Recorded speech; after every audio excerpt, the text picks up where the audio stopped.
Bueno, bienvenidos a todos. Seguimos con, o empezamos, porque eh, hoy es lunes, con esta semana de UNIPE virtual, que tiene toda esta semana eh, actividades y presentaciones de profesores de la casa.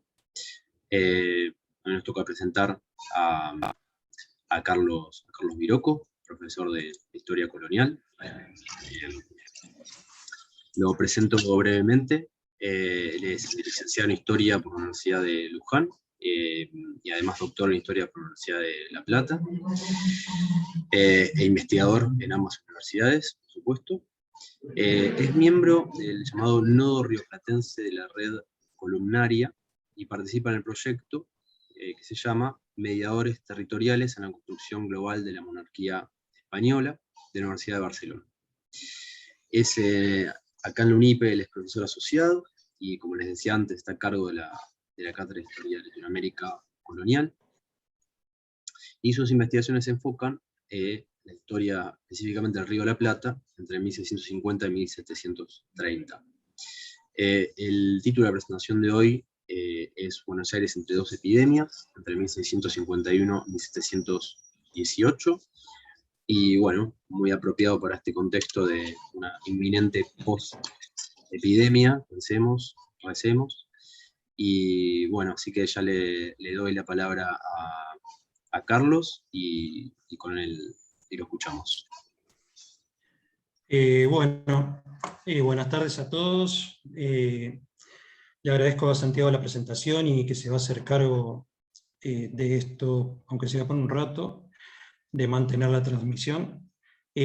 Como él dijo, yo soy docente de la UNIPE y además de ello estoy por ingresar a una investigación en la universidad y ahora yo me estoy dedicando desde hace un tiempo al reinado de Carlos II, o sea, a finales del siglo XVII, en el Río de la Plata, Buenos Aires y un poco de Santa Fe, Corrientes, Asunción, etc. Y acá viene el porqué, el título de esta exposición. A veces un reinado, digamos, no basta como para periodizar una investigación. Por lo general, cuando enfocamos un tema, el tema se enfoca, digamos, el segmento que se toma temporal se enfoca desde una dinastía, por ejemplo los Austrias, los Borbones, un reinado, como podría ser el de Carlos II, o si no, la selección de algún rasgo del aparato jurídico-administrativo, por ejemplo, Buenos Aires cuando era gobernación o Buenos Aires durante el virreinato. Pero yo elegí una coyuntura que es un poco más larga y que trasciende, digamos, estos distintos reinados que se suceden, o el cambio de dinastías que se da en el año 1700. Es un segmento entre dos coyunturas, dentro del cual pueden observarse uno o más procesos característicos, digamos, de este periodo, que se desarrollan a lo largo de ese segmento, ¿no? Del mismo. Y en este caso, lo que sucede no es solamente que abramos este segmento con una epidemia y lo cerremos con otra, sino que hay toda una transformación en el medio digamos, de la estructura productiva de la región que tiene que ver con la primera epidemia. Y esa estructura productiva, no quizás a causa de la última epidemia, se cierra más o menos en el mismo momento. O sea que tiene una continuidad, tiene, digamos, toda una característica que la hace distinta a la etapa anterior y distinta a la etapa que viene. Y bueno, y se prolonga entre mediados del siglo XVII y la década del 20 del siglo XVIII. Bien, yo voy a compartir ahora un PowerPoint y desde ahí vamos a ver el tema de las epidemias. Y vamos a ver cómo repercute acá en Buenos Aires. Pero voy a pasar por otras epidemias anteriores porque nos aportan elementos para analizar la realidad del Río de la Plata entre una y otra, digamos, evento epidemiológico. A ver si comparto ahora el Power. Sí, acá. ¿Ustedes lo están viendo? Sí. Sí, perfecto. Sí, sí. Esperen que lo pongo. A ver. Si se puede ver completo. Ahí está.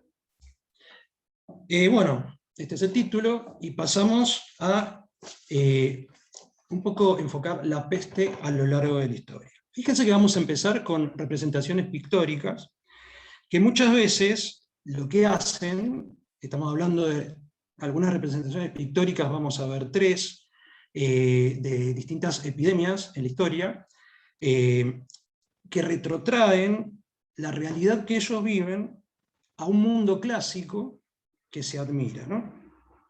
En esta pintura, por ejemplo, lo que vemos es la peste que asoló a Atenas en el año 430 a.C. Esto está, digamos, realizado por un grabador del siglo XVII, que lo que se está contrastando justamente es aquel modelo de gobierno modélico de Pericles, que termina justamente a lo largo de las guerras del Peloponeso, termina con una peste que se lleva con gran parte de las vidas de los atenienses. Durante el Imperio Romano hay otras pestes que, digamos, son muy conocidas porque están, digamos, documentadas. Una es la peste antonina, en la época de nada menos que Marco Aurelio, otro emperador admirado, digamos, desde el Renacimiento en adelante, y la otra es la que se llama peste cipriana, que se da en la época de la anarquía militar, en el siglo III después de Cristo. Lo que tienen estas pestes es que por fin se puede calcular, debido a distintas evidencias, cuánta población se perdió a efectos de la epidemia. Los datos nos dicen que más o menos en estas dos pestes de la época del Imperio Romano falleció el 15% de la población, y en algunas ciudades muy populosas, como Alejandría y Roma, fallecieron hasta el 60% de los pobladores de esas ciudades. Pasamos a lo que sigue. Esta es una representación de la peste de Justiniano. Justiniano también, aunque es de principios de la Edad Media, Justiniano también admirado, digamos, primero por reconstruir el Imperio Romano en sus campañas, digamos, militares, y segundo, por darle, digamos, un aporte jurídico, digamos, con su compilación de leyes. En la época en que él gobernó también hubo una peste que arrasó con parte de la población de Constantinopla. Lo interesante en este caso, el pintor es Nicolas Poussin. Él está representando en 1631 la peste de Justiniano, pero en realidad lo que está evocando es una peste que se dio en Milán en el año anterior, en 1630. O sea que acá hay una significación del presente tomando elementos del pasado. También está digamos, el retrato de la peste en el presente, que es este caso. Este caso es la peste más renombrada en Francia, la que además se tiene más documentación, es la peste de Marsella, de 1727.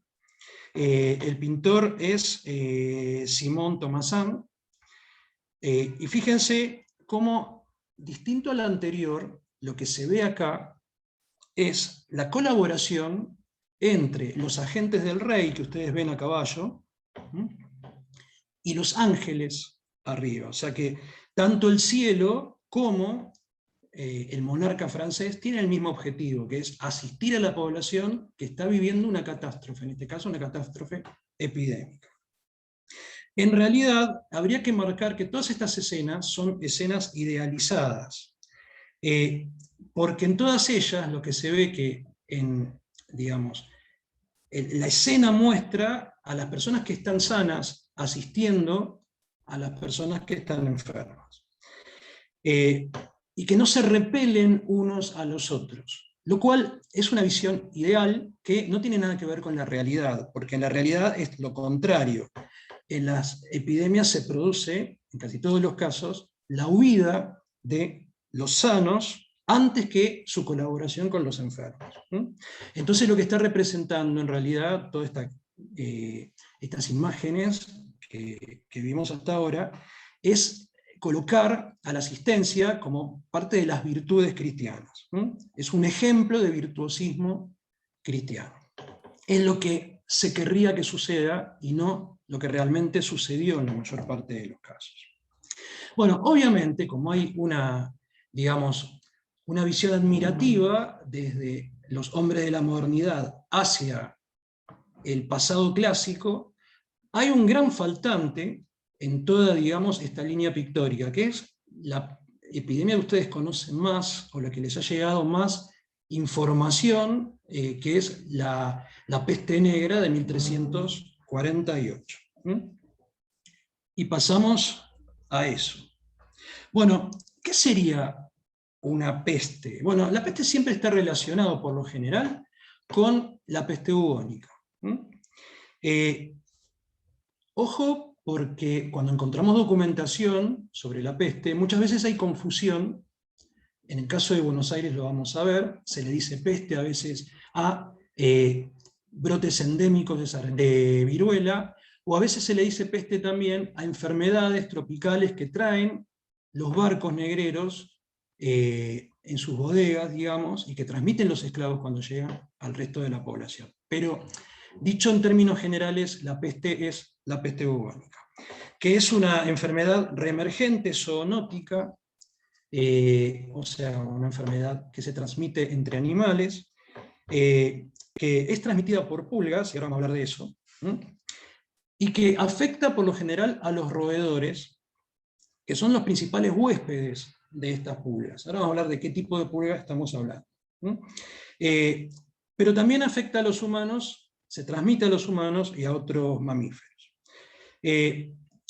Lo que hay que tener en cuenta también es que la población humana que es afectada es menos relevante para la supervivencia de la pulga y de la peste que los roedores, que son los huéspedes, o sea, los que hospedan a las pulgas y al Yersinia pestis, que sería el microorganismo que causa la peste. Bueno, esto es de los pocos, de las pocas representaciones de época.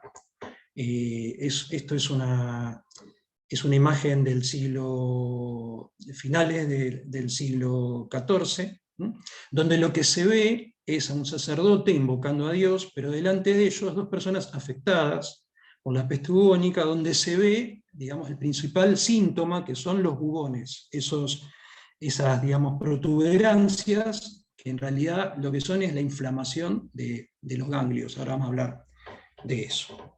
¿Y quién sería la transmisora, por lo menos en Europa, de la peste bubónica?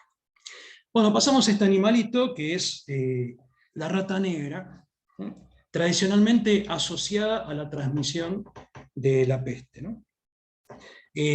Bueno, vamos a hablar primero de la peste en Europa, después vamos a ver la transmisión hacia América, y particularmente en Buenos Aires, pero vamos a detener en este animalito, porque este animalito no tiene que ver con la transmisión en América, sí tiene que ver con la transmisión en Europa, y cómo llegan los barcos después a América, pero acá contagia a otros animales que son los que nos contagian a nosotros, los americanos.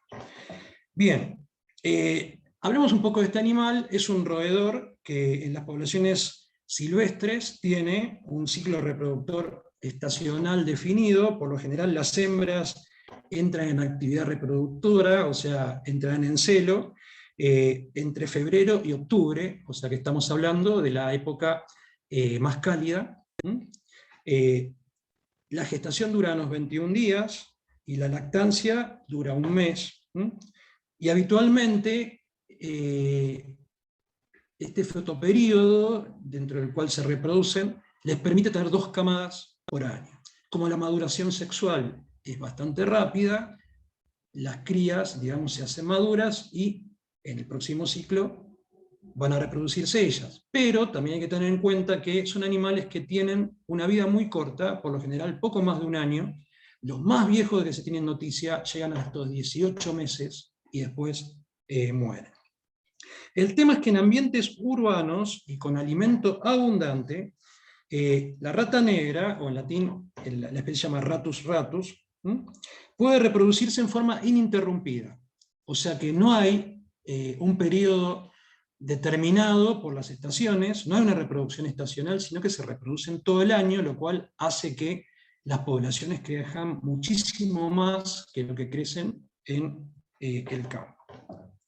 Cada año tiene, como dijimos, una renovación casi total de la población, porque nacen muchos, pero también tienen una corta vida. Y bueno, esto va a explicar que en las ciudades sean focos de transmisión mucho más frecuentes y eficientes. Ahora pasamos, este sería, digamos, el que hospeda a la pulga. Vamos a pasar a la pulga, que en realidad los estudios recientes nos hablan de que el vector, o sea, el animal que porta al microorganismo transmisor, ha sido identificado siempre con la pulga oriental o Xenopsila keopis. La ven en el costado izquierdo.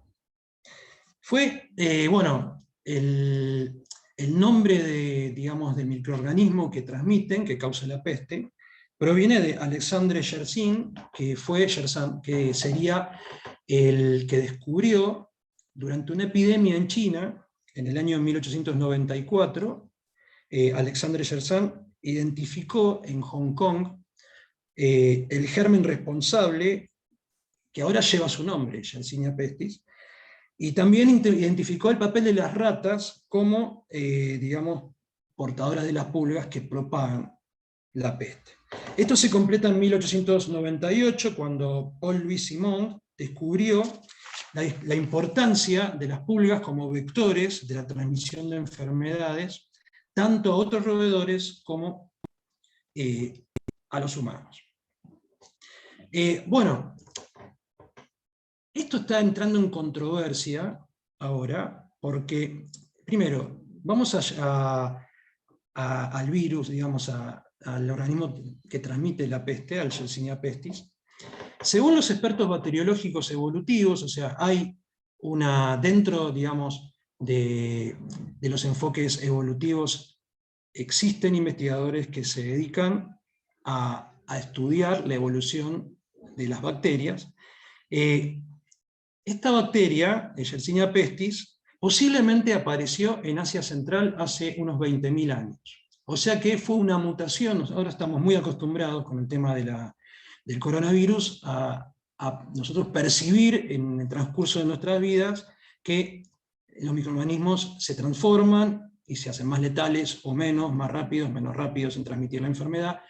Esto ocurrió. Una bacteria anterior dio lugar hace 20.000 años a una mutación que dio origen a la Yersinia pestis, ¿no? a la bacteria que transmite la enfermedad y que es portada por la primera de las pulgas que vemos acá. Bueno, digamos, se ha pensado que esta primer pulga, la pulga asiática, la Xenopsila keopis, fue también la que propagó la enfermedad en Occidente. Se la responsabiliza a esta especie de ser la propagadora de la peste negra.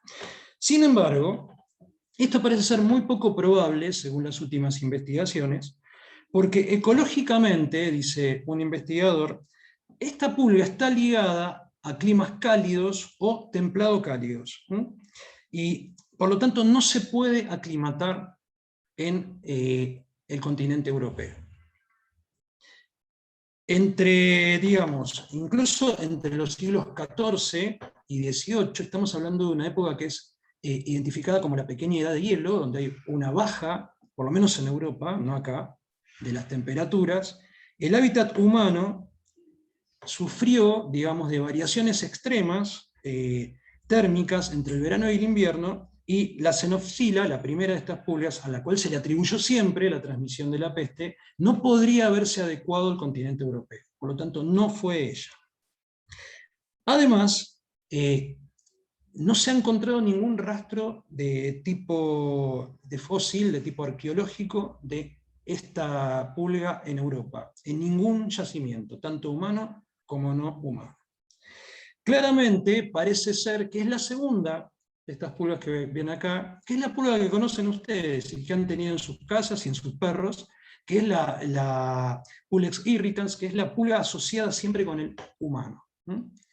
Esta es la pulga común, que trajeron los humanos también a América, y esta parece ser la transmisora, o por lo menos ahora están llegando a un acuerdo, los epidemiólogos, es que esta fue la transmisora de la peste negra en Europa. Y que también es la que trae la peste, digamos, bubónica a América.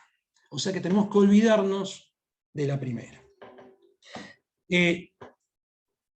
Los síntomas, ¿cuáles serían los síntomas de la peste bubónica? Bueno, al punto, digamos, de la inoculación, o sea, de que la pulga pica al ser humano, aparece una placa negruzca. Ustedes capaz que han visto en internet fotos de personas que se han contagiado y que tienen las manos negras, por ejemplo. A eso se lo llama anthrax peste, que es una reacción de la piel a la infección. Luego, al cabo de 2 o 3 días, aparecen una o más glándulas duras, dolorosas y de gran tamaño, que es lo que se llaman los bubones, lo que vimos en la imagen anterior, que son los ganglios inflamados. El primer ganglio linfático que se inflama es el que está más cerca del punto de eyección, o sea, más cerca del lugar donde fue picada la persona. Ahora pasamos a la que viene. Esta exposición no es sobre la peste negra, pero sí les quiero introducir el tema de la peste negra porque hay muchos elementos en la transmisión que después nos van a servir para entender qué pasa en América. No sé si ven bien la imagen, el mapa. Lo que ustedes ven ahí es que la propagación empieza en China a partir de 1331. Se estima que en China la población fue diezmada a lo largo de 60 años por recurrentes, digamos, brotes de peste, y que la población, que era de 125 millones a principios del siglo, se redujo a 90 millones de habitantes a finales del siglo. Desde China, ahí ven digamos, una flecha negra larga. Desde China se, digamos, propaga a lo largo de Asia Central, que es justamente el lugar donde están las rutas tradicionales de comercio entre Oriente y Occidente, sobre todo desde el siglo XII. Y acá introducimos un tema, que es que el ser humano, aporta infraestructura para la propagación de ese dúo del que hablamos antes, rata-pulga. La peste llega a Samarcanda, una de las capitales, digamos, de los estados mongoles, hacia 1346. ¿Por qué les digo esto de que el ser humano aporta? Porque justamente desde mediados del siglo anterior, del siglo XIII, los mongoles habían creado, desde Gengis Khan en adelante, digamos, una dinastía que va conquistando desde China hasta Rusia, Ucrania y Polonia. O sea que es un continuado de estados mongoles en manos de hermanos o primos, pertenecientes todos a la misma dinastía que desciende de Gengis Khan. Y esa continuidad lo que permite es poner estas rutas, digamos, bajo el cuidado de esos estados hermanados que son los kanatos mongoles. Desde el kanato de Kublai Khan en China hasta la Horda de Oro en la zona de Rusia y Siberia occidental. Al cuidar esos caminos y al garantizar la circulación tanto de comerciantes como de ejércitos, digamos, de tropas, son estos los que llevan el dúo rata-pulga desde Oriente hacia Occidente. Y de hecho, llega en 1346 al Mar Negro, donde en el Mar Negro había un enclave que pertenecía a los genoveses, Cafa, que se resiste a rendirle tributo a los mongoles y que al ser tomado contagia a los genoveses, que llevan, digamos, en sus barcos a la rata negra y lo llevan hacia Sicilia y hacia el sur de Francia. Y desde ahí se distribuye por toda Italia, por el continente europeo occidental y por el norte de África, que es lo que vemos en este mapa. Mi idea de incorporar este mapa a esta exposición era mostrarles cómo son las estructuras, digamos, estatales las que facilitan la circulación de la peste. Si fuéramos hacia atrás a la peste de la época de Justiniano, afectó al Imperio Bizantino, pero tardó en afectar al Imperio Franco y a los reinos británicos, casi 20 años tardó en llegar, porque no había ya una estructura, digamos, conjunta de dominación de Estado que permitiera esa circulación. Ahora sí la hay, y por eso se produce mucho más rápido. Y vamos a ver qué pasa con el Imperio Español, que es lo que nos interesa. Bueno, y ahora sí vamos a ir a la peste que nos interesa a nosotros, que es la peste argelina. Se le dice argelina porque se supone que se origina en el norte de África, en la zona de Argelia, que en ese momento formaba parte del Imperio Otomano. Un autor dice que esta peste fue una tragedia mediterránea. No fue como la anterior una tragedia global, o como hoy el coronavirus es una tragedia global, sino que se redujo, por lo menos de momento, en su primera fase, al Mediterráneo occidental. Y acá vemos algunas cosas que son interesantes respecto a cómo el ser humano va empezando a aprender cómo manejar la peste. No puede vencerla, porque no identifica cuál es el causante, pero sí puede, por lo menos, mantenerla a raya en algunos territorios. Ya en la época de la peste negra, los europeos aprenden a combatir la peste, primero creando cinturones sanitarios, o sea, aislando las zonas más afectadas, y segundo, recluyendo a los enfermos en hospitales, es decir, aislando a los enfermos de la población sana. Es en Venecia, en 1423, estamos hablando un poco después, en otra, digamos, después de la peste negra, donde los viajeros que venían de zonas infectadas por peste fueron aislados por primera vez en un hospital, que era un lazareto en una de las islas que estaban en la laguna, digamos, de la costa veneciana. Este es el primer establecimiento en Europa destinado a la cuarentena de víctimas de la peste. Estas tradiciones son aprovechadas por los Habsburgo en ese momento, en el momento de la peste argelina, de la que vamos a hablar ahora, mediados del siglo XVII, la primera que va a afectar a Buenos Aires, ya vamos a verlo. El rey Felipe IV aprende, digamos, de las experiencias anteriores, y cuando se desata la peste en Valencia y las ciudades cercanas, él se previene de la progresión hacia el interior de la meseta castellana, y crea un cinturón preventivo que consiste en lo siguiente: nadie que esté en las zonas afectadas por la peste puede circular hacia la meseta castellana. Por lo tanto, Madrid y las ciudades, digamos, de Castilla-La Mancha, y mucho más las ciudades del norte, de Galicia, Asturias, etc., quedan fuera de este estallido de la peste. La peste se resume a la costa mediterránea y algunas pequeñas zonas interiores vinculadas en Andalucía y en Cataluña. El primer lugar donde con especial virulencia estalla la peste es en Valencia, donde a los pocos meses tenía ya casi 17.000 víctimas, o sea, un poco más de un cuarto de la población. Esta va a ser la proporción que va a tener la mayoría de las ciudades españolas, y también la vamos a ver repetirse en América.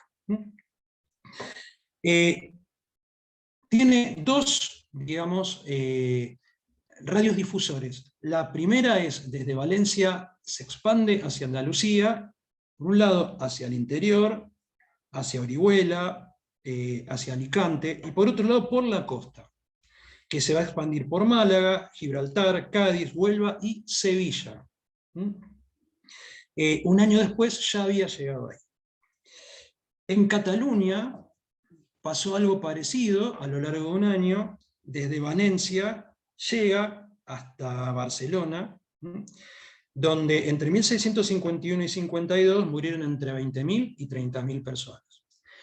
Interesante comprobar que en este momento estaba ocurriendo un problema interno en España, la primera rebelión de los catalanes contra la corona española, Y Cataluña, con el apoyo del rey de Francia, logró independizarse durante un breve periodo y se convirtió en un estado, digamos, después anexionado a Francia, pero un estado separado del conglomerado dinástico español.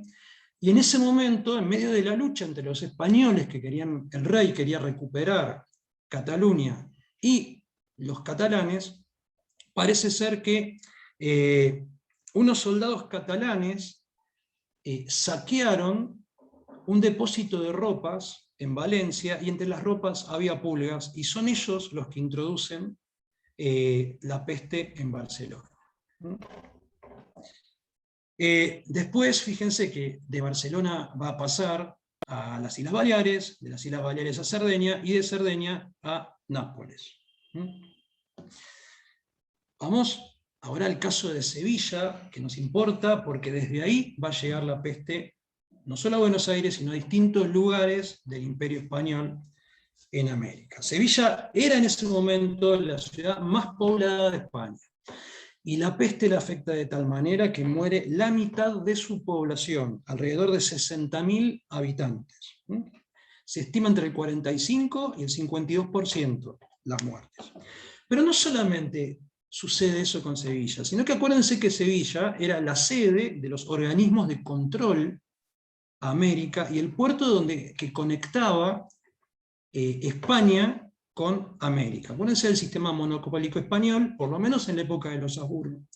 Era un sistema que era una especie de embudo, todo entraba y salía del complejo portuario andaluz, que incluía a Puerto de Palos, Santa María, Sevilla y Cádiz. Todo entraba por ahí. Bien, en ese momento, digamos, Sevilla, zarpan de Sevilla varios barcos que van hacia América, y en esos barcos van ratas que portan pulgas con el germen de Yersinia pestis. O sea que acá también la infraestructura estatal facilita digamos, la propagación de la peste desde la metrópoli hasta, digamos, las dependencias americanas. Podemos ver, obviamente, tomando las distancias, que lo que pasa con el Imperio Mongol, con sus distintos khanatos hermanados, sucede también en este caso. O sea que la infraestructura estatal facilita, digamos, la circulación de la peste de un continente al otro. Bueno, esto que ven acá es una imagen de Sevilla del siglo XVII, donde ven el Guadalquivir y ven los barcos, que muchos de ellos son embarcaciones que van a ir al Caribe, y otros van a venir a lugares más, digamos, distantes, como es el Río de la Plata. Bueno, disculpen la modestia de este mapita, pero lo armé con el Google Maps y con flechas. Lo que ven acá es justamente la primer propagación de esta peste, de la peste argelina. Empieza en Argelia, sigue en Andalucía, y desde Sevilla se transmite a América. En 1649-1650 llega al continente americano. Fíjense una cosa, esta es la principal ruta de conexión entre Sevilla y el Imperio Americano. Lo que ustedes conocen como el sistema de flotas y galeones, que sería todos los barcos zarpan juntos para defenderse del acoso de piratas o de barcos enemigos, a veces 60, 70 embarcaciones todas juntas, custodiadas con galeones, o sea, con barcos artillados. Y al llegar al Caribe, esa gran flota se divide en dos. Una parte de la flota va al puerto de Portobelo, en el Virreinato del Perú, y la otra a Yucatán, en el Virreinato de Nueva España, o sea, México. Fíjense que las zonas principales afectadas son las que yo les hice un redondelito en el Caribe, que son Yucatán, Guatemala, Cuba, el Istmo de Panamá y la zona anexa a Caracas, en Venezuela. O sea que son las zonas más conectadas justamente con España, porque salvo el caso de Caracas, todas están conectadas por medio del sistema de flotas y galeones. Y lo interesante, y esto lo vamos a ver en Buenos Aires también, es que en algunos lugares la epidemia deja un tendal de muertos enorme, sobre todo en las comunidades campesinas indígenas de Yucatán y Guatemala. Esto crea, fíjense cómo las estructuras económicas se ven modificadas por un evento epidemiológico como este. Sucede en Yucatán, por ejemplo, en la parte más estudiada, pero parece que también sucede en Guatemala, que una gran cantidad de campesinos indígenas, o sea, miembros de las comunidades locales, prehispánicas, que ahora están dominadas por los españoles, mueren de la peste y quedan enormes zonas despobladas. Esto es aprovechado por las oligarquías españolas, que lo que hacen es apoderarse de esas zonas que quedan despobladas y crear enormes latifundios que se llaman, en la economía local, haciendas maicero-ganaderas, donde se cultiva el maíz y donde se cría ganado vacuno. O sea que la economía comunitaria es desplazada por una economía de tipo latifundista, donde los indios que quedan se transforman en peones, ya no tienen sus propias tierras. Fíjense cómo el efecto de una epidemia ha cambiado la economía de un lugar. Esto también va a pasar en el Río de la Plata. Este va a ser el signo, digamos, del cambio económico en el Río de la Plata, la transformación de la explotación de la tierra. Ahora lo vamos a ver. Bueno, nosotros no estábamos desconectados.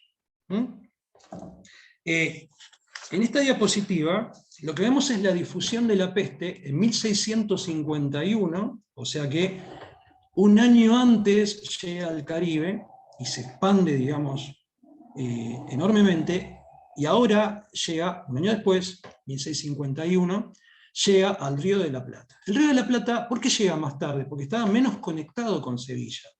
Todos los barcos que venían a América tenían que gestionar su viaje en Sevilla, donde estaba la casa de contratación, y seguramente partieran del puerto de Sevilla, o si no de alguno de los 3 puertos más cercanos, Palos, Santa María o Cádiz. Pero esa zona, que era una zona muy afectada por la epidemia en ese momento, desde ahí vienen navíos de registro. ¿Qué son los navíos de registro? Bueno, los que cursaron conmigo, le hemos hablado bastante. El navío de registro es un navío que parte por fuera de las flotas y galeones, que se conecta España con otros puertos que están fuera, digamos, del sistema monopólico central. Buenos Aires necesita cosas que venían de España, no solo mercaderías. Hay que traer soldados, hay que cambiar de gobernador y traer un nuevo gobernador y llevarse al otro. Hay que traer papelería legal, resolución de juicios que se hacen en el Consejo de Indias, reales cédulas que el rey firma para la región o para toda América. Todo eso viene en barcos, digamos, autorizados por el rey para comerciar directamente en Buenos Aires, y que a cambio de eso el contrato hace que traigan o soldados o papeles o lo que sea, funcionarios. Uno de estos barcos, este barco se llama, he logrado localizar uno, el único que pude localizar en 1650-51, que se llama Santa Beatriz y las Ánimas, que llega al puerto de Buenos Aires. Es muy posible que en ese barco vinieran las ratas que portaban las pulgas, que contagiaron a la población. Lo cual no quiere decir que acá se reprodujeran las ratas negras, sino que las pasaron a otras especies locales. Ya vamos a hablar de eso. Bueno, fíjense la ruta de la, digamos, de la epidemia. Entra por Buenos Aires, y de Buenos Aires el comercio con las zonas interiores. Acuérdense que Buenos Aires es el único puerto, digamos, de lo que sería el actual territorio argentino y Paraguay, que tiene conexión directa con España. Desde ahí se expande hacia la ciudad de Santa Fe de la Veracruz, que según los jesuitas es la ciudad que más perdió, digamos, habitantes en esta epidemia, y de ahí pasa a Corrientes, y de Corrientes pasa a las reducciones jesuíticas, o sea, a los pueblos misioneros administrados por los jesuitas. Pero no solamente la cadena de transmisión implica a las zonas dominadas por los españoles. Desde ahí también se difundió por las zonas no dominadas. Primero, por las etnias pampeanas, que serían los indios querandíes y los indios serranos. se contagiaron y tuvieron enormes pérdidas, y también por lo que en ese momento se llamaba el Valle Calchaquí, que sería el Gran Chaco, la zona de parte de Santiago del Estero, Chaco, Formosa, sur de, digamos, una parte del Paraguay también, sobre todo por las señas de avipones y mocovíes, que tienen enormes pérdidas también. Hay testimonios de uno y otro, de las pérdidas de los españoles y de las pérdidas de sus enemigos, las etnias indígenas. O sea, que afectó a toda la población de lo que diríamos hoy el cono sur oriental. Bueno, esta es la, digamos, un poco, las flechas acá ven la difusión de la peste en nuestro territorio. Y acá una cosa interesante es que en realidad los vectores, los que van a aportar las pulgas, que como dijimos no son la pulga asiática, sino que es la pulga común, que trae, digamos, la Yersinia pestis, la peste, la epidemia, son roedores americanos. Esto es interesante porque se han hecho, digamos, hay estudios recientes, el que me pareció más importante es uno que encabeza una investigadora de Río de Janeiro, que se llama Cibele Bombicino, que tiene un equipo en un laboratorio de biología y parasitología de mamíferos silvestres. Ella ha encontrado evidencia en otras pestes posteriores del siglo XIX y siglo XX, como que en realidad los transmisores, los vectores, los que llevan a las pulgas, no son ratas europeas, sino que son géneros de roedores, especies de roedores locales. Y acá tenemos dos. Una es el acodón, que es, el acodón es la rata de campo, y el otro, Calomis, que es la laucha, que todos ustedes conocen. Ellos pueden ser, o parecen ser, los huéspedes de la pulga infectada y los propagadores de la epidemia. Lo interesante es que este artículo, que les mencioné recién, lo decimos de pasada esto, ha localizado, digamos, esta transmisión en el ejemplo que he encontrado en Argentina, es la última peste bubónica, brote de peste bubónica que tuvimos nosotros, que fue en 1899.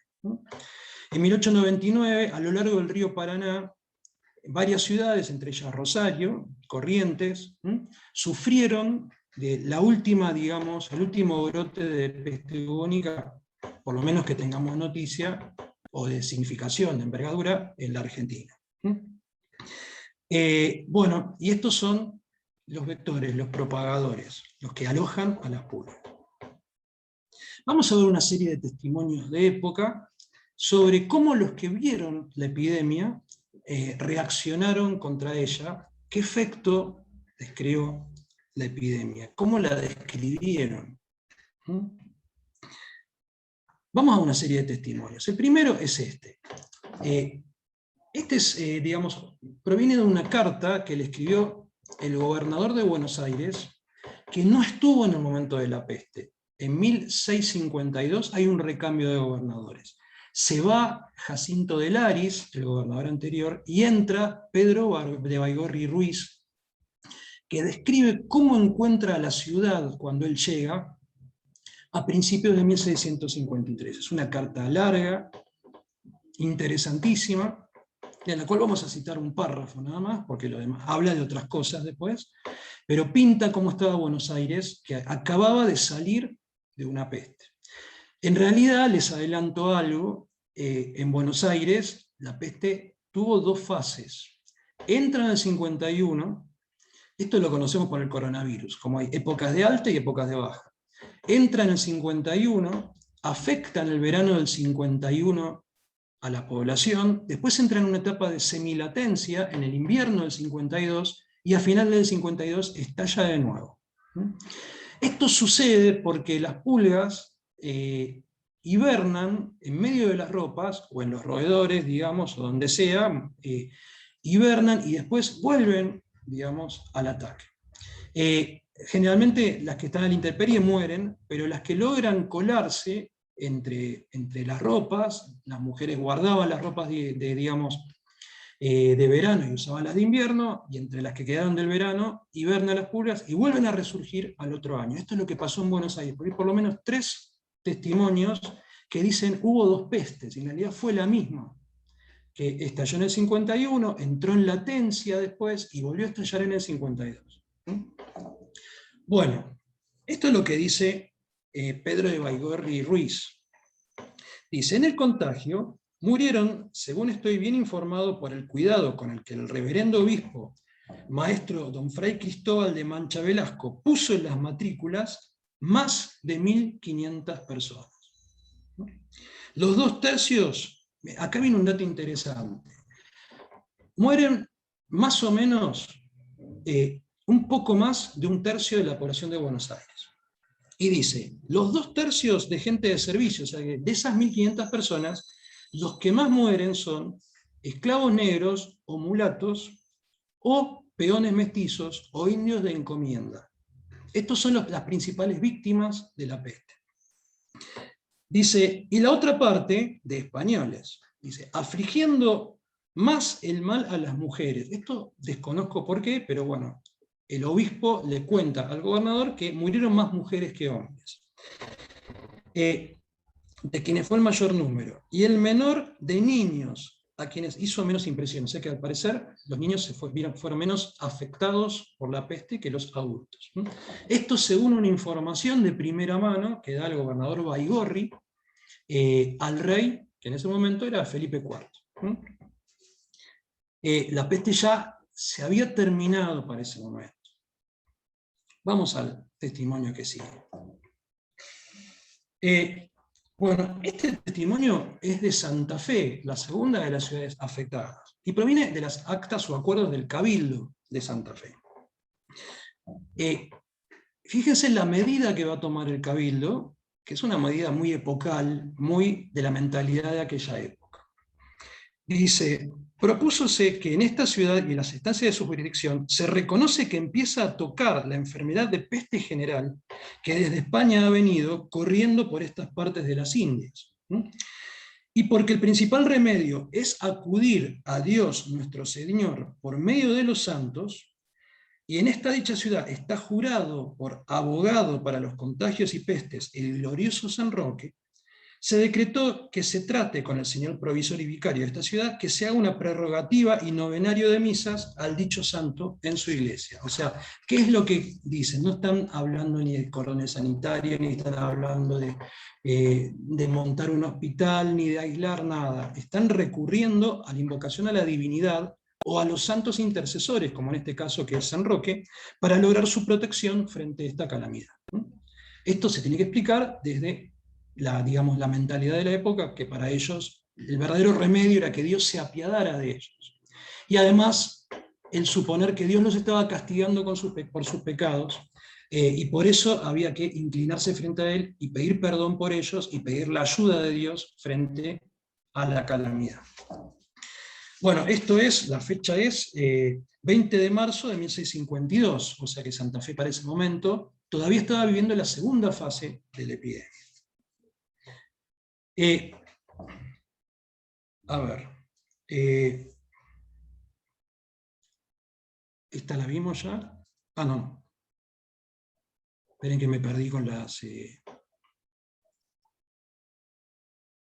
No, una cosa que les quería decir, no puse, digamos, los testimonios ni de Corrientes ni de las misiones jesuíticas. En Corrientes yo accedí al acta del Cabildo en Corrientes, pero está tan deteriorada esa página, digamos, del libro de actas del Cabildo, el libro de acuerdos, que solo se llega a leer las muchas necesidades que pasaban los vecinos y moradores de dicha ciudad por razón de la peste. O sea, eso es lo que se ve, y abajo habla de algo de evitar que la gente salga de la ciudad a hacerse cargo de los ganados. Pero más no pude, digamos, dilucidar de lo que dice.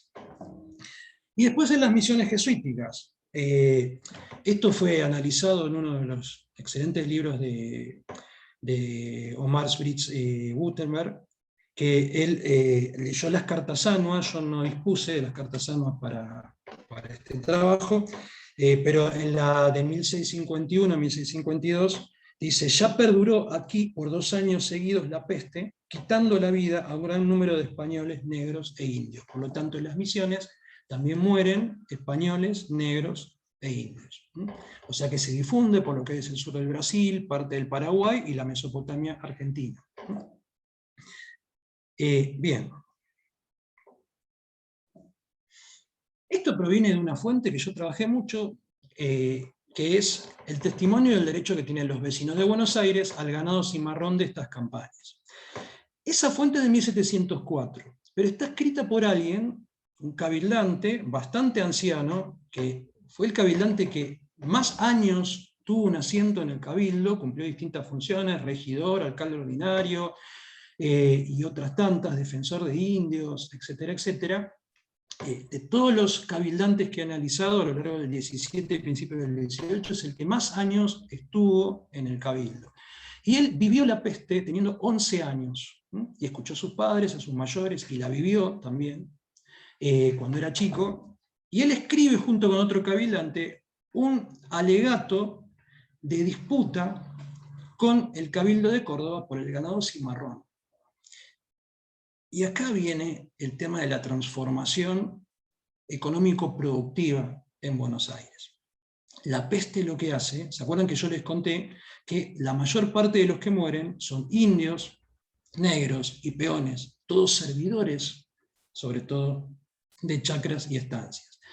Cuando se mueren, digamos, las chacras y las estancias quedan sin mayordomos, quedan sin peones, quedan sin esclavos, y el ganado vacuno escapa, porque acuérdense que en esta época no había alambrados, no había cercos, escapa y se juntan en la zona del Salado o en otras regiones, y se vuelven cimarrones.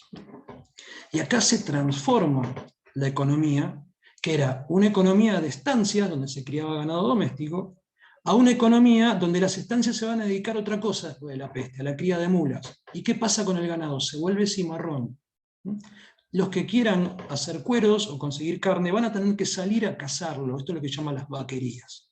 ¿Cuándo se inicia esa situación? Que termina justamente hacia 1720, la captura de ganado cimarrón, la cacería de ganado asalvajado, vamos a decirlo así, que eso significa cimarrón. Bien, eso empieza con la peste y termina en la época de la segunda peste, quizás por casualidad, pero le da toda una unicidad al periodo. Bueno, fíjense lo que dice este señor que yo les hablaba, Hernando de Rivera Mondragón. Dice, fíjense que vuelve a evocar a la divinidad. Fue tan grande el contagio con que Dios nuestro Señor se sirvió de afligir a esta ciudad, que fue rara, la casa de todos sus vecinos y habitantes, a quien no se le muriese toda la gente de servicio. Y como se componía de abundancia de esclavos, y no había ningunos indios por no servirse de ellos, ni haber otros en esta jurisdicción que los que llaman pampas, y ser estos incapaces de domesticar, y darles con gran furia la misma enfermedad, vamos a ver esto, quedaron por esta causa desamparadas de todo género de gentes las estancias de esta jurisdicción, y se alzaron de ellas los ganados, sin que por medio alguno se pudiese poner algún reparo. Fíjense qué interesante esto, porque dice varias cosas. Una, no hubo casa donde se muriera un esclavo o todos. Yo antes de esta charla revisé algunos testamentos y me encontré con dos muy representativos, uno de María de Vega, la mujer, una de las mujeres más ricas de Buenos Aires, otro de Ana María de Sosa, que es la esposa de dos cabildantes, enviudó y se casó con otro. En uno dice que a ella, que tenía una enorme cantidad de esclavos, se le murieron 60 esclavos, a María de Vega, y Ana María Sosa, que era un poco menos opulenta, se le murieron 14 esclavos en su casa. O sea que todos fueron afectados por la pérdida del servicio de esclavos. Y también dice esto, que hay pocos indios en la ciudad. ¿Por qué? Porque justamente Buenos Aires no dispone, muy pocos indios en encomienda hay, y encima se mueren los que hay en encomienda. Porque los indios pampas, que son los querandíes y los serranos, los indios más cercanos a Buenos Aires, no eran útiles para el servicio, dice, o sea, no tenían habilidad para servir a los españoles en los que ellos querían. Sin embargo, dice este pequeño párrafo que para mí es impresionante, sin embargo, estos indios también se ven afectados, las tribus de pampas y de serranos, muy afectados, al punto de que se mueren en enormes cantidades. El obispo les manda sacerdotes para bautizarlos antes de morir, y algunos son bautizados, y ellos observan cómo en las tolderías están muriendo la mayor parte de los indígenas. Esta puede ser una de las causas de un enigma histórico todavía no resuelto de la desaparición de los indios querandíes. ¿Se acuerdan que cuando los araucanos o mapuches avanzan sobre la Pampa entre fines del 17 y principios del 18, se encuentran con que es una zona donde no hay población o muy poca población indígena, porque han muerto los pobladores anteriores. Bien. Y lo interesante de esto también es ver cómo pasó en Yucatán. ¿Se acuerdan que les contaba que en Yucatán, al morirse las poblaciones indígenas, queda la tierra disponible y la adquieren los latifundistas y transforman la modalidad productiva? Acá pasa lo mismo. Las estancias se quedan vacías, el ganado vacuno se escapa, se vuelve salvaje y va a seguir estando salvaje hasta principios del siglo XVIII, donde se va a terminar acabando, porque las vaquerías lo van a terminar de exterminar al ganado vacuno. Bueno, ese es otro tema, el que quiera digamos, escuchar sobre esto. Yo hace 2 años di una charla en UNIPE justamente sobre ese tema, sobre la dispersión del ganado cimarrón, así que lo pueden encontrar en el repositorio de nuestra universidad en YouTube. Bueno, pasamos a otro testimonio, no quiero aburrirlos más. A ver, este es de un santafesino, Alonso Fernández Montiel, y también se lo escribe al gobernador Baigorri, también en 1653, o sea que es de la época inmediatamente posterior a la epidemia. Dice: hoy parece que nuestro Señor, por sus justos juicios y pecados nuestros, nos ha enviado una peste. Fíjense cómo el causante de la peste son los pecados de los hombres, y la justicia de Dios en castigarlo. Que se ha llevado a la sepultura a más de la mitad de la gente de dicha provincia, así de españoles como de naturales. Que en ellos también llegó el justo castigo, o sea que el castigo de Dios es por igual, para españoles y para los indígenas no sometidos. Con que se han quedado desfortificados por las muchas muertes que entre ellos ha habido, que tan solamente les ha quedado algunos viejos y viejas de más de 80 años, y niños y niñas de 2, 3, 6 y 12 y 14 años. Que con poco gasto se podría recoger y reducir a reducción, donde se les doctrine y enseñe nuestra santa fe católica. Esta también es interesantísima la carta, porque es el testimonio que queda de que también no solo afectó a las parcialidades indígenas de la Pampa, sino que también afectó la epidemia a los indígenas del Gran Chaco, de lo que en ese momento se llamaba el Valle de Calchaquí. Al punto tal de que afectó tanto la epidemia a las comunidades, digamos, de indios mocovíes y avipones que no se habían sometido y que además a Santa Fe la tenían a raya. Santa Fe estaba planeando su mudanza porque en esa frontera no se podía mantener. Vieron que Santa Fe en la década de 1660 se muda más hacia el sur. Santa Fe estaba planeando su mudanza y se detuvo por la epidemia. O sea, la mudanza se hizo unos años después porque la epidemia afectó muchísimo a la ciudad. Fíjense lo que le responde Baigorri, el gobernador. Le responde que los cabildos de Santa Fe y Corrientes se organizan en milicias, o sea que los vecinos de esas ciudades entren al Chaco y se apoderen de los pocos indios sobrevivientes de la epidemia. Y que incluso llamen a los padres jesuitas para que les envíen indios guaraníes para hacer una gran tropa para entrar al Chaco y apoderarse de esos indígenas ahora que están debilitados. Y parece ser que la expedición, si es que se realizó, sí se realizó, pero no sé si con tanta envergadura, tuvo un gran éxito, porque se apoderaron de muchos indígenas, y esos indígenas van a ser la mano de obra servil que va a construir, o va a servir, digamos, para construir la nueva Santa Fe, que es la Santa Fe actual. O sea que la epidemia para los españoles tuvo un costado positivo, que fue que se apoderaron de mano de obra gratuita, cautiva, para construir las nuevas casas, el nuevo cabildo, las nuevas iglesias de la Santa Fe nueva, y poder abandonar la Santa Fe vieja. Bueno, vamos a otra fuente, que es una fuente que ya les digo desde ahora, es decepcionante respecto a esto. Este es el libro de cuentas del Hospital de Buenos Aires, entre 1649 y 1699. Es un enorme libro que tiene como unas 700 folios, donde se lleva la cuenta de los gastos del hospital.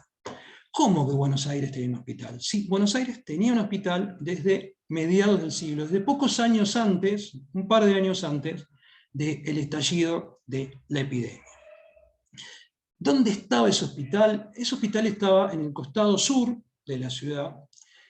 Para que ustedes se den más o menos cuenta, imagínense la avenida Paseo Colón, más o menos hacia el 800, 900, más o menos por ahí estaba el hospital. Era una zona que era marginal en Buenos Aires, porque ahí desembocaba uno de los arroyos que todavía existían en Buenos Aires. Cuando Juan de Garay funda Buenos Aires, la funda en una especie de meseta o colina entre dos arroyos. Los dos zanjones, se le decía en ese momento. El zanjón más al sur, el arroyo que bordeaba Buenos Aires más al sur, pasaba más o menos por lo que hoy sería la calle Chile. Imagínense que desembocaba más o menos en la barranca que estaba entre Chile y Paseo Colón, más o menos por ahí. Para que se den una idea, el lugar es más o menos donde hoy está el colegio Otto Krause, más o menos por ahí. No digo que sea esa misma manzana, pero más o menos por ahí. Bueno, este libro de cuentas es riquísimo, primero porque se conserva completo, aunque un tanto deteriorado. Ya ven, lo que ustedes ven a la izquierda es la portada, donde se rubrica, se empieza este libro. ¿Y qué contiene este libro? Bueno, contiene los inventarios de lo que tiene el edificio y la iglesia que estaba junto al hospital. El hospital funcionaba al lado de una iglesia que pertenecía al hospital y que era la iglesia de Nuestra Señora de Copacabana, que hoy no existe, pero que era en ese momento, digamos, la cabecera religiosa del hospital. También hay toda una serie detallada de contabilidades anuales. ¿Qué ven ustedes en esto? Bueno, la otra página es la página a la derecha, la cual le saqué una foto, es la contabilidad, empieza ahí la contabilidad anual de 1651, o sea, del año de la epidemia, del primer año de la epidemia.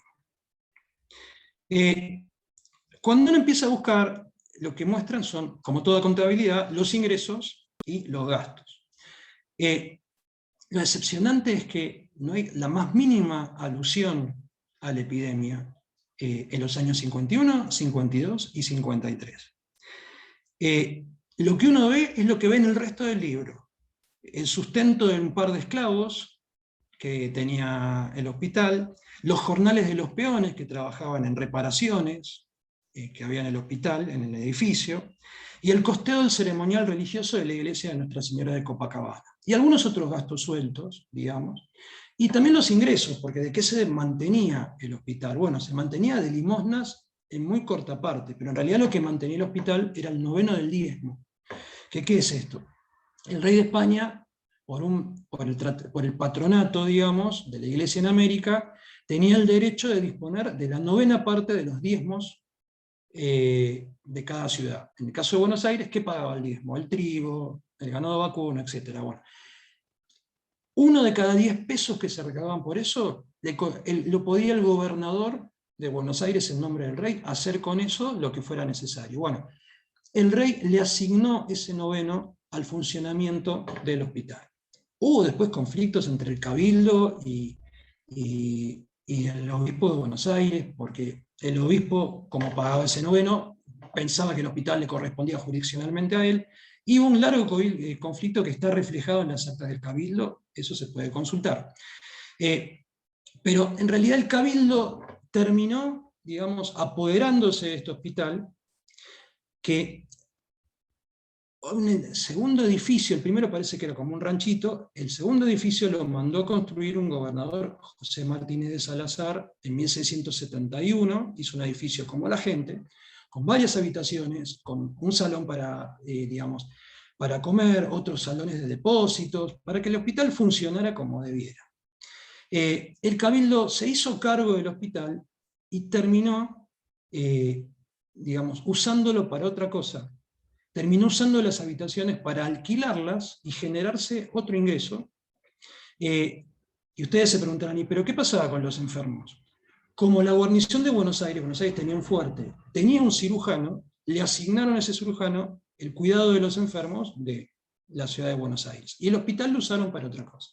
Primero como casa de alquiler, que se distribuían las habitaciones a distintas familias, como si fuera un conventillo, digamos. Segundo, en 1692, las principales familias de Buenos Aires le pidieron al rey, y el rey lo concedió, crear en el edificio del hospital un beaterio. ¿Qué es un beaterio? Una especie de casa de recogimiento de mujeres pobres y de muchachas doncellas, que como en Buenos Aires no había convento de monjas, fue una especie de pseudo convento de monjas y que duró más de 10 años.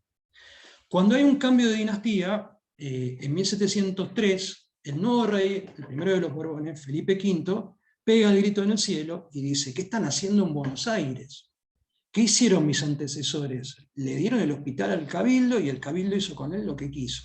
Y ordena a Felipe V que se vuelva a instituir el hospital como lugar de asistencia a los enfermos.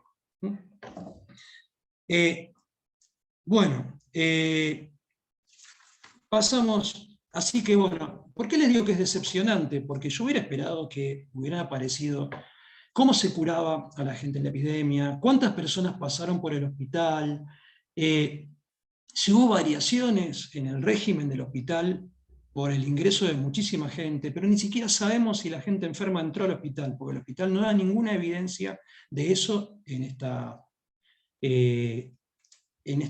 este libro.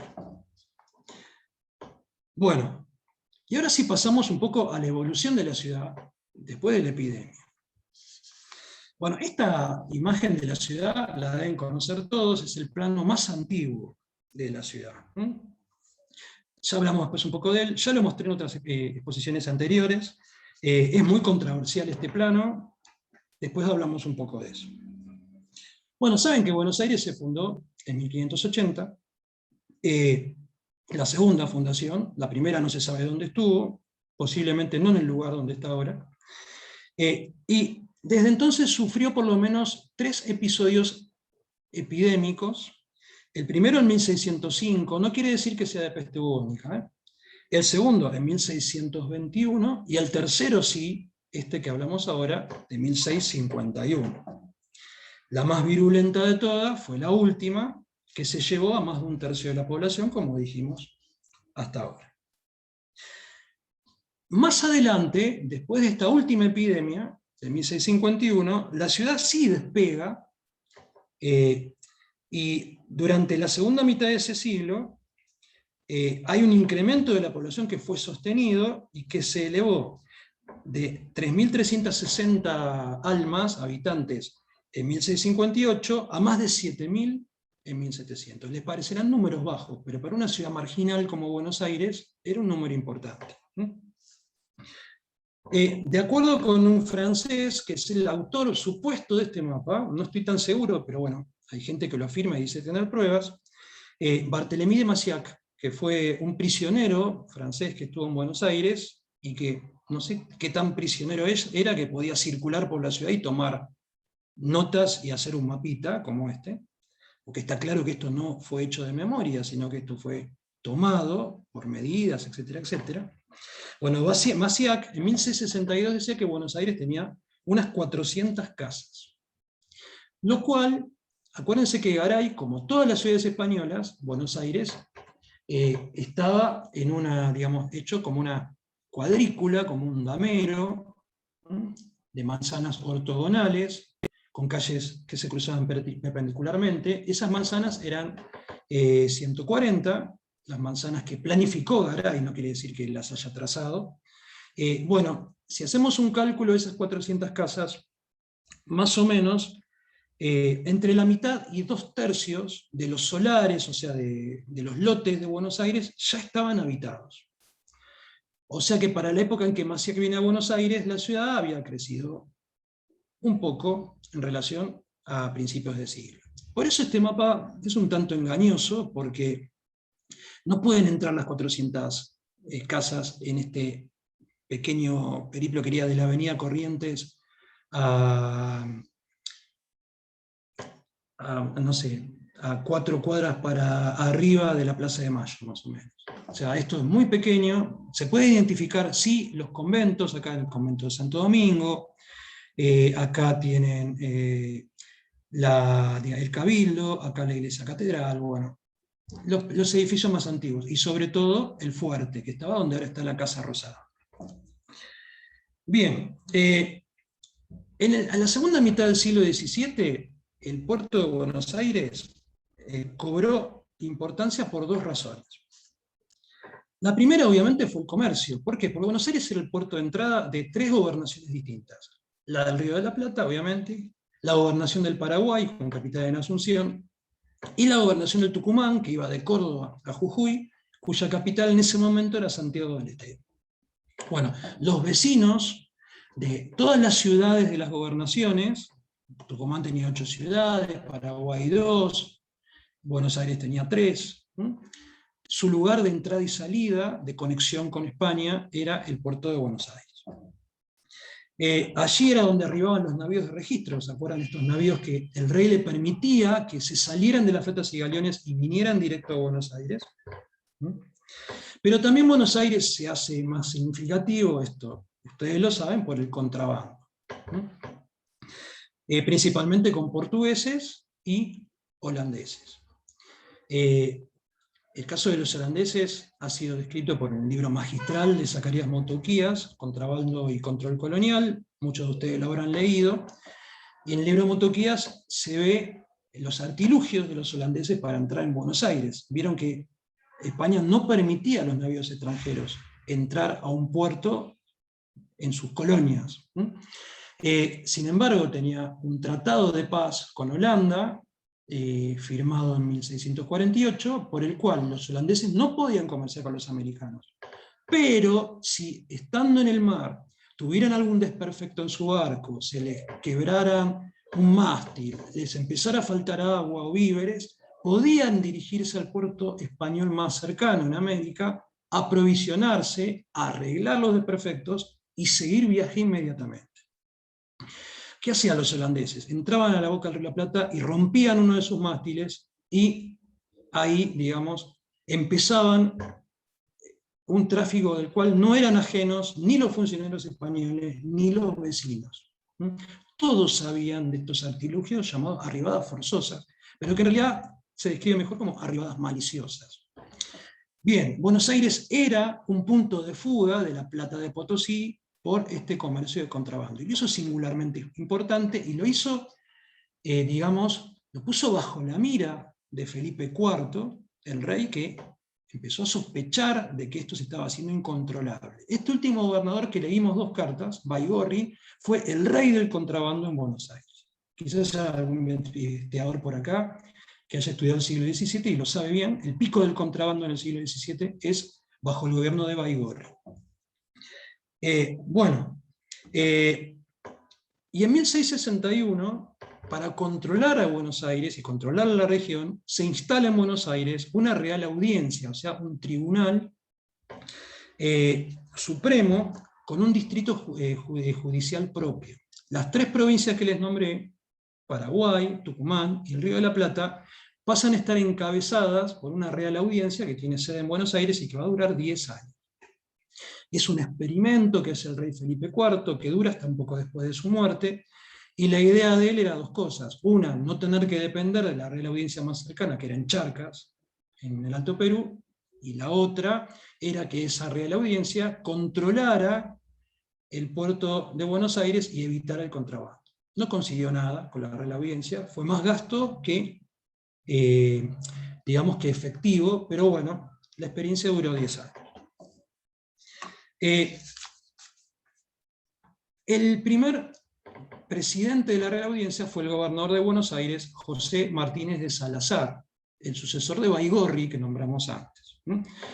A él le debemos otras cosas también, porque él militarizó también Buenos Aires. Él construyó un nuevo fuerte, acá lo tienen arriba, el fuerte. Este es el fuerte anterior, no es el fuerte, fíjense interesante esto, recién lo noto ahora. Este es el fuerte anterior, un fuerte mucho más chiquito, que era de la primera mitad del siglo, que tenía menos, digamos, infraestructura, y que sobre todo no podía alojar adentro a los soldados, porque era demasiado pequeño. Se tenían que distribuir en casas fuera, digamos, del fuerte. Lo cual, si había una invasión, era un problema, porque no estaban ahí. ¿Y qué hace Salazar? Martínez de Salazar invierte una suma astronómica, la suma más alta en militarizar Buenos Aires antes del virreinato, que es de 106.376 pesos, en rehacer el fuerte. Lo hizo con lo que había. O sea que las paredes, los lienzos del fuerte, los costados, están hechos de adobe. Pero el adobe solidifica bien, y ese fue el principal problema, porque todos decían semejante envergadura al fuerte, pero en realidad con 3 cañonazos le bajas una pared. Por eso los Borbones, lo primero que hacen cuando llegan al poder es mandar ingenieros militares para recubrir los lienzos, los costados del fuerte, de piedra. Bueno, acá tenemos el fuerte de Martínez de Salazar, que después un ingeniero militar, José de Bermúdez, y otro que va a venir después, Petrarca, le van a poner, digamos, los lienzos, digamos, los costados de afuera, los van a hacer en piedra, que van a traer de Martín García y de la Banda Oriental. Con la muerte de Felipe IV, la reina gobernadora, que era la viuda de él, que tutoreaba a su hijito, Carlos II, decretó que se extinga la Real Audiencia, se terminó el tribunal, vamos a seguir dependiendo de Charcas, y Buenos Aires, dice, la cantidad que se gastaba en la audiencia va a ser aplicada a la defensa del puerto de Buenos Aires. Y Buenos Aires se va a transformar en un presidio. ¿Qué es un presidio? Una guarnición bancada por la corona. Desde Potosí van a llegar los sueldos de oficiales y de soldados, que se van a acrecentar con el tiempo. Si la ciudad creció desde 1670 hacia 1700, fue porque, no por crecimiento vegetativo, sino porque llegaron varias tandas de soldados desde España. Siempre de más de 100 soldados en distintos navíos de registro. En 1669, por ejemplo, mandaron 120 soldados, en 1674 330, después otros 200 y 300 más en 1681. Y Buenos Aires llegó a tener alrededor de 900 efectivos, entre oficiales y soldados. A ustedes les parecerá poco, pero volvemos a la situación marginal de Buenos Aires. Y estos soldados, en realidad, también contribuyeron demográficamente, porque la mayoría eran muchachos solteros de entre 15 y 25 años, que aquí se casaron con las hijas de los vecinos y fundaron las principales familias porteñas de hoy, devienen de estos soldados. Por decirles una, Riglos. Debido a este incremento demográfico, en el que los soldados tienen mucho que ver, al finalizar el siglo XVII, la zona edificada de la trama creada por Garay en la ciudad, de la cuadrícula del Damero, ya se había prácticamente completado. O sea que todas esas manzanas fundadas por Garay estaban más o menos, digamos, pobladas por casas y por familias, obviamente. Al punto de que en 1689 el Cabildo le pide al gobernador, y va a repetir el pedido a finales de siglo, que le deje expandir la ciudad por fuera de la cuadrícula de Garay, por sobre el Ejido, que es la zona que rodea la ciudad. Los gobernadores no autorizan, pero bueno, es una evidencia de esto, ¿no? que la ciudad había crecido, se había completado, digamos, ya no había terrenos baldíos, y había que recurrir a ampliarle hacia alguno de los costados. Hacia las primeras décadas del siglo XVIII, 1700, 1710, era tal, digamos, el crecimiento por dentro de la cuadrícula que había cantidad de familias pobres hacinadas en las barrancas del río. Las zonas más pobres de Buenos Aires estaban sobre la barranca, que era la zona menos habitable, justamente. Para que se hagan una idea, los ricos estaban alrededor de la Plaza Mayor, de la actual Plaza de Mayo. Sobre todo en torno al convento de San Francisco y al convento de San Ignacio. Esa es la zona, digamos, comercial y la zona rica de Buenos Aires. Después, lo que hoy sería el microcentro, que en ese momento se llamaba el barrio Recio, era la zona, digamos, de estratos medios, donde ahí sí vivían los soldados con sus familias, y ahí también había artesanos, algunos mestizos o afromulatos. Pero la gente pobre realmente estaba en los márgenes, sobre las barrancas del río. ¿Por qué les cuento esto? Porque ahí es donde se encadena la última peste de la cual les voy a hablar. Esta fue en 1717 y 1718. Es muy conocida porque se expandió para otro lado, ya no para Corrientes, Santa Fe, para la zona fluvial del río Paraná-Plata, sino por el camino, digamos, real de Córdoba, y llegó a Potosí, donde causó un desmadre impresionante, una cantidad impresionante de muertos. Ha salido hace muy poco un libro sobre esto, de un norteamericano, sobre esta peste, de 1717-18, en Potosí, que entra por Buenos Aires y sube de alguna manera, en las carretas seguramente, del comercio con Potosí, las ratas iban ahí, o adentro de las prendas, porque también se comerciaba con textiles, y ahí, digamos, es como entra Potosí y crea un desastre epidemiológico. Acá en Buenos Aires hay un solo testimonio, que no es muy fiable, que es del Cabildo, varios, digamos, testimonios, pero solo del Cabildo, que habla de 5.000 muertes. Esto es una exageración absoluta, pero sí se dice que el Cabildo acá sí utilizó el hospital para curar, digamos, para asistir a los afectados. Y dice que los médicos, los facultativos, que en su mayor parte eran cirujanos, gente no con formación, digamos, universitaria ni nada por el estilo, ¿no? Dice que digamos, los facultativos atribuían la peste a las condiciones degradantes de los tugurios donde vivían los afectados, o sea, a estos pobres que vivían en la costa del río. Pero en realidad afectó a toda la ciudad, pero más al pobrerío que estaba ahí. El Hospital de San Martín no dio abasto para sobrellevar un evento de tal magnitud, y unos pocos años más tarde el Cabildo echó cuenta de que no podía administrar el hospital, y llamó a la orden de los betlemitas, una orden, digamos, dedicada justamente a asistir a los enfermos, para que viniera. Hubo unos trámites larguísimos y los betlemitas no llegaron hasta mediados de siglo. O sea que el hospital se mantuvo en manos del Cabildo, pero trastabillado. Hay evidencias de cómo, digamos, quedan también, no en este libro que les mostré recién, de administración del hospital, pero hay legajos posteriores, donde se habla, digamos, de cómo se administraba. Son mucho más completos que estos, pero justo el año en que estalló la peste, había un administrador que no le gustaba escribir demasiado y que dejó una sola página escrita de lo que pasó en este año, y no menciona la peste tampoco. O sea que el hospital, que debería haber mencionado la peste en ambas ocasiones, los libros y documentos del hospital no lo mencionan nunca al estallido epidémico. Para cerrar, me fui demasiado, perdóname,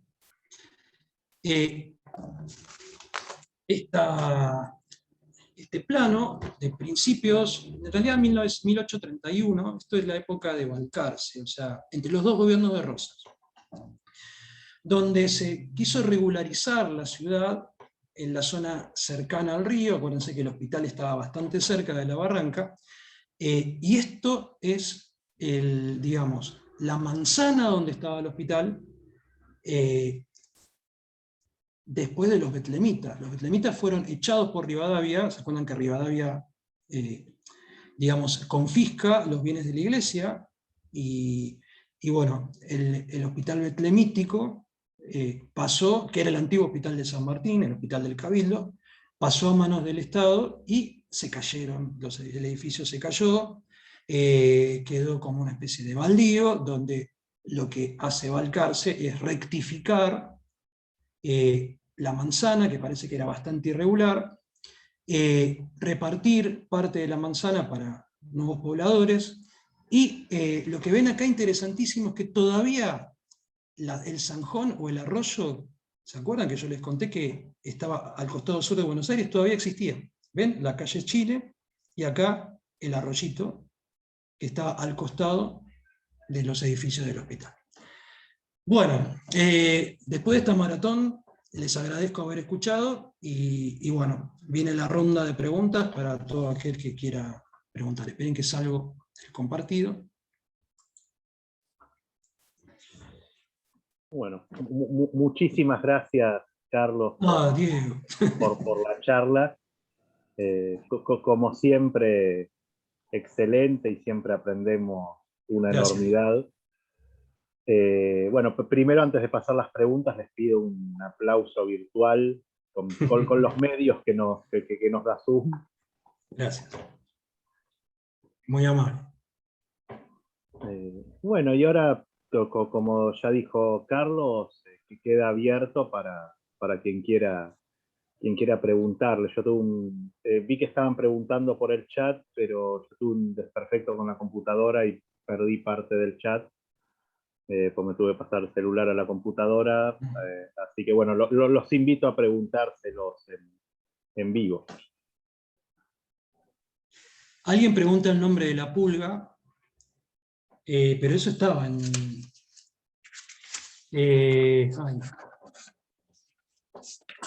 Vieron que uno se pone nervioso, a pesar de que tiene años, hablando frente a alumnos y eso.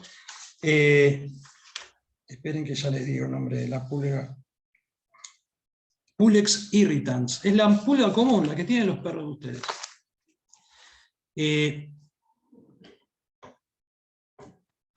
Bueno, me preguntan si el barco que vino era parte del comercio legal. Sí, era parte del comercio legal, porque yo entiendo, eso es una pregunta interesante, entiendo que el barco que trajo la peste vino a Andalucía, primero porque es la mecánica que pasa en toda la zona de la costa americana, y segundo porque Holanda, que era el principal contrabandista, está en una zona donde la peste no llega. O sea, a Ámsterdam no llega la peste argelina, por lo tanto, no puede venir ahí la epidemia.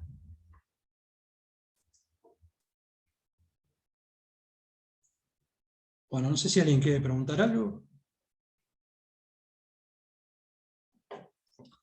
A ver, voy a echar una mirada a ver quiénes están.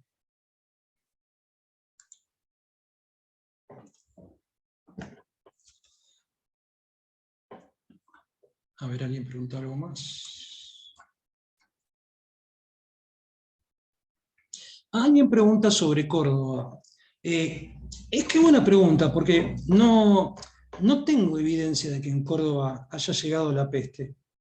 Debería, porque Córdoba primero es la primera ciudad en el contacto en la ruta con el Alto Perú. Y segundo, también estaba en contacto con las etnias pampeanas, Córdoba, hacia el sur. Por lo tanto, tendría que haber estado afectada. El problema es la dificultad, siempre son problemas de fuentes esto, la dificultad de acceder a las actas del Cabildo cordobés, que están en manos de la Municipalidad de Córdoba, y que hay que ir en un horario especial, y que tenés que hablar con la persona que los administra. Yo fui a Córdoba a verlos, a ver otras cosas también, ¿no? Y justo la persona que administraba las actas estaba enferma, por lo tanto no pude verlos.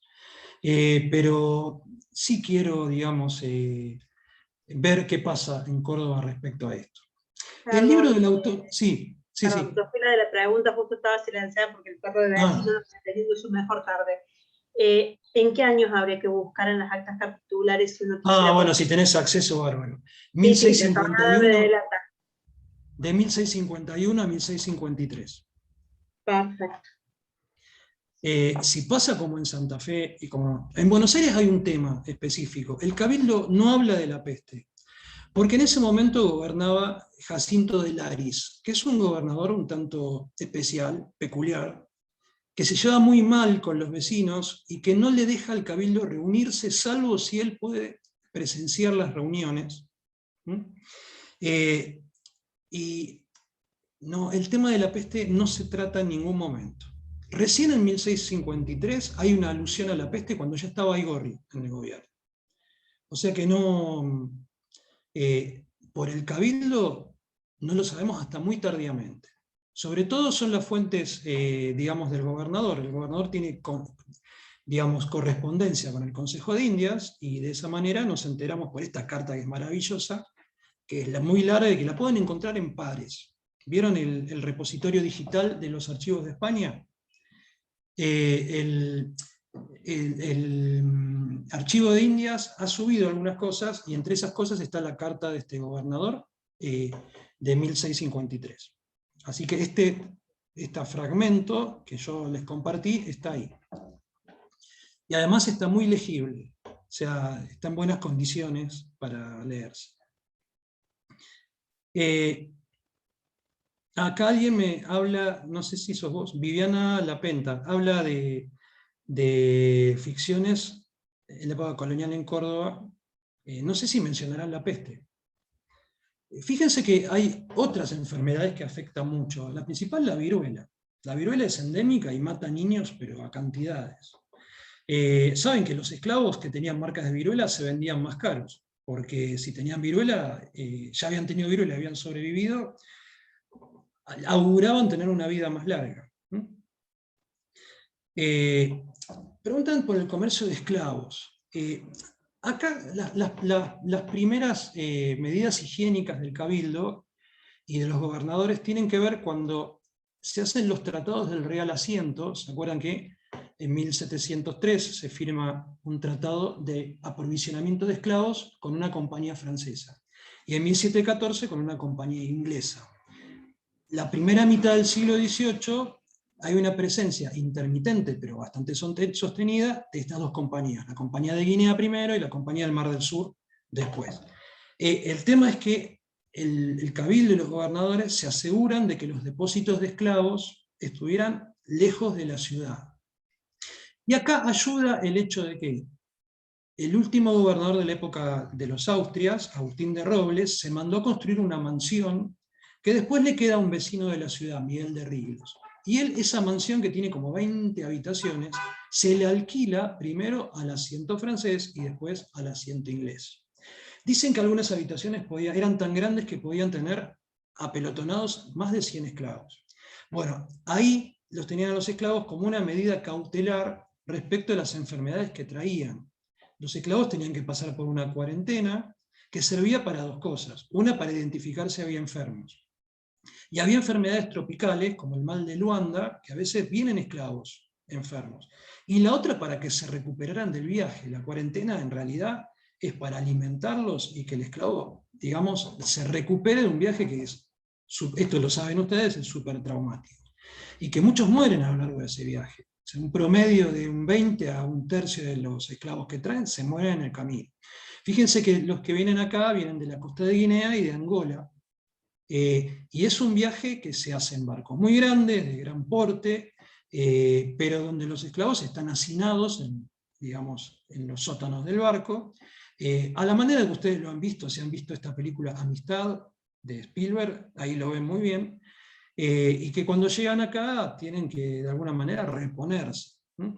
Recién cuando están repuestos, viene un funcionario de la corona, de la Real Hacienda, los inspecciona y les pone la carimba. ¿Se acuerdan de esto? Que el que trae los esclavos tiene que pagar un impuesto, y ese impuesto se tiene que ver en el esclavo. Le ponen una marca al rojo vivo, con una coronita, que eso significa que ha pagado los impuestos correspondientes la persona que lo ve. Bueno, todo este proceso se hace en los márgenes de la ciudad, por el miedo de que se provoquen contagios. Hay pocas medidas higiénicas.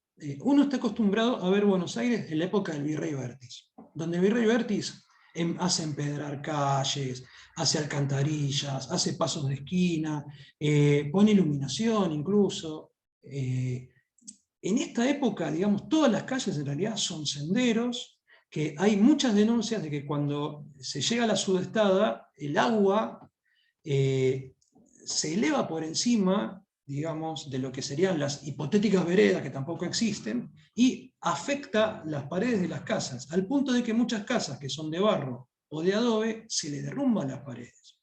Entonces hay proyectos para traer desde Martín García piedra y empedrar por lo menos, digamos, los cruces de calle, pero los gobernadores se oponen sistemáticamente, porque el problema es que se piensan que si van a buscar piedra Martín García, en realidad quieren a contrabandear con los portugueses de Colonia, que están enfrente. Entonces hay todo un control de que nadie puede traer madera de Banda Oriental, piedras de Martín García de la Banda Oriental, porque, y bueno, porque es una excusa como para hacer contrabando, dicen los gobernadores. Va a tardar mucho en solucionarse eso. Entonces la ciudad, de repente, cuando llueve, se transforma en un lodazal, y además la gente tiene esta costumbre, que ustedes conocen desde la Edad Media, de tirar las basuras afuera. Por lo tanto, la ciudad es infecta por sí misma. ¿Saben cuando el cabildo se preocupa por limpiarla? Cuando tienen que hacer algún tipo de procesión cívico-religiosa. Hay que festejar Corpus, por ejemplo, entonces mandan que todos los vecinos se hagan cargo de su pedazo de calle y limpien. Y ahí puede pasar la procesión de Corpus, o la de San Martín, el santo patrono, ¿no? San Martín de Tours. Si no, el cabildo medio como, tiene, digamos, muy pocos recursos el cabildo, es de otro tema. Bueno, no sé si respondí con esto lo que preguntaba. Bueno. Una consulta. Sí. Además de los cambios, ¿cómo se llama? De población, o sea que se dio un crecimiento de la población y, sí. como se dice, un cambio económico. Sí. ¿Esto afectó cambios culturales? O sea, ¿hubo cambios de la vida cotidiana, esta peste? Ojalá tuviéramos fuentes como para poder verlo. Yo creo que no. Yo creo que todo el siglo XVII, bueno, es por eso la investigación que voy a empezar en UNIPE sobre esto, ¿no? Todo el siglo XVII es un largo continuo donde, digamos, las costumbres de los pobladores son las mismas, donde, por ejemplo, el enfrentar la muerte es lo mismo a principios del siglo XVII que a principios del siglo XVIII, el enfrentar la salubridad es lo mismo también. No hay cambios, porque no, digamos, estos cambios son muy de larga duración, por lo tanto, para que se produzcan, tiene que haber episodios realmente revolucionarios. Yo creo que hasta el virreinato no hay cambios sustanciales. Y yo diría que hasta Rivadavia no hay cambios del todo tajantes en la vida de la gente. Y yo creo que todo se mantiene, o sea, la posición de la Iglesia, que se hace más fuerte en el siglo XVIII de lo que era en el XVII, o la actitud de la gente respecto a su vida cotidiana. Toda esta gente en realidad vive parte en la ciudad y parte en el campo. Esto es una cosa interesante. En Buenos Aires, en el siglo XVII, todos los cabildantes son dueños de estancias. Algunos son grandes comerciantes, pero también tienen chacras y estancias. O sea, es una vida que transcurre en la ciudad, pero muy mirando hacia el campo, porque el principal recurso que tiene Buenos Aires es ese. Es cueros para venderle tanto a los navíos de registro, legal, como a los navíos holandeses o portugueses, ilegal. Después, cuando lleguen los asientos, o sea, los negreros holandeses, franceses e ingleses, ellos tienen permiso para hacerse pagar los esclavos con cueros. Por eso se extingue el ganado cimarrón. Porque cuando llegan los franceses, está la demanda de cueros que extinguen pero hay otro componente en la extinción del ganado cimarrón. Aparecen los araucanos en la llanura pampeana. Con esto de que desaparecieron los querandíes, el lugar lo ocupan los araucanos. Y los araucanos tienen el negocio desde temprano de capturar ganado de la pampa y venderlo en Chile. Por lo tanto, por un lado y por el otro, presionan al ganado cimarrón, que empieza a desaparecer. Y acá empieza otra modalidad, que se vuelve a criar ganado en las estancias. Antes había que ir a buscarlo, a cazarlo, ahora se vuelve a criar ganado vacuno, pero desde 1720 en adelante. O sea que realmente 1717, 1721 es un parteaguas. Es otro Buenos Aires distinto después, y mucho más grande aparte. Bueno, no sé si responde esto a... Sí, sí, gracias. Y una consulta más en relación a lo del tema del ganado. Sí. No tenemos datos si cambia la alimentación durante un tiempo en ese sentido. No, el ganado lo que... Bueno, esto, si a alguno le interesa, lo vuelvo a remitir a la charla que di en UNIPE en el 2019, que ahí explico todo el proceso. Pero en base a esto que vos preguntás, lo único que cambia entre el ganado cimarrón y el ganado doméstico son los ritmos de reproducción. El ganado cimarrón, digamos, entra en celo en primavera, entre septiembre y diciembre. Y las pariciones se dan después, al otro año. En cambio, el ganado doméstico no tiene ciclos de celo, la hembra está receptiva todo el año. Así que cuando el ganado se domestica, las hembras, las vacas paren todo el año. Y los toros están en celo todo el año y las vacas están receptivas, o sea que hay mucho más, digamos, hay más pariciones en el ganado doméstico. En lo que es el ganado cimarrón, no, es como cualquier animal, digamos, salvaje, tiene su periodo de celo. Lo que no tiene el ganado cimarrón son depredadores que no sea el hombre, por eso se reproduce tanto. Lo único que acá hay es pumas, y el puma no se puede comer una vaca. Por eso se expande de tal manera. Lo mismo pasa con los caballos. Bueno, hay más mensajes. Ya estamos en hora, me parece, pero... Acá Diego pone el like por si alguno, el link por si alguno quiere ver la charla anterior.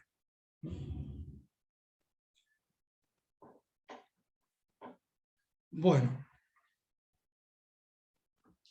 Bueno, perdón por hacerla tan larga, pero me habían dicho que la hiciera de 1 hora, pero bueno, se extendió. Bueno, les agradezco muchísimo haberme acompañado en esta charla. No sé si alguno de ustedes es alumno del UNIPE, ojalá que sí, así nos seguimos viendo en las aulas. Y bueno, les agradezco el interés y también las preguntas. Y bueno, ojalá la gente de Córdoba que estuvo presente aporte a esto, estaría buenísimo. Espero ir alguna vez más a Córdoba a poder ver esos archivos, porque hay cosas para resolver en su relación con Buenos Aires que si no los veo en el archivo del Cabildo, no voy a poder. Bueno, les mando un aviso. Bibliografía sobre el tema. Hay bibliografía para Europa. Para acá son temas prácticamente vírgenes. Esperen que si abro, digamos, todos tenemos PDFs que conseguimos muy legalmente, obviamente. Ya les digo los autores que yo recomendaría sobre el tema epidemias. Un segundito.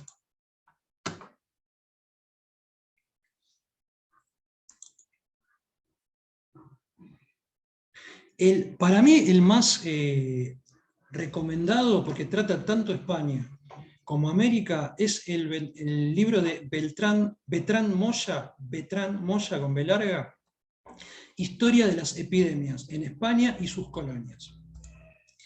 Está circulando, ¿vieron los grupos de Facebook que comparten PDFs? Está circulando por ahí. Así que es conseguible. Y además en euros sale una fortuna. Pero ese libro lo pueden conseguir. Bertrand Moya.